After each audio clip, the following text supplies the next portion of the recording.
Apa yang anda perlu tahu sebelum nak ambil khidmat servis daripada KAG Aircon? Okay.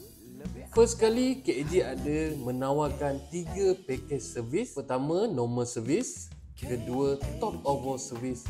Ketiga, fully overhaul servis. Untuk masalah aircon kurang sejuk dan dah tak servis 3 bulan, anda boleh ambil package normal servis. Okay.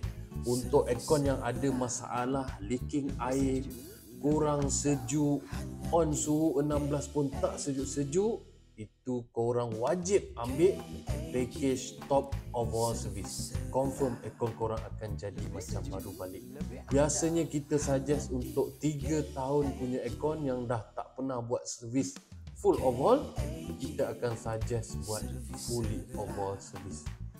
So untuk tahu info lebih lanjut, korang boleh tengok video-video cara kerja yang KAG lakukan pada link di bawah.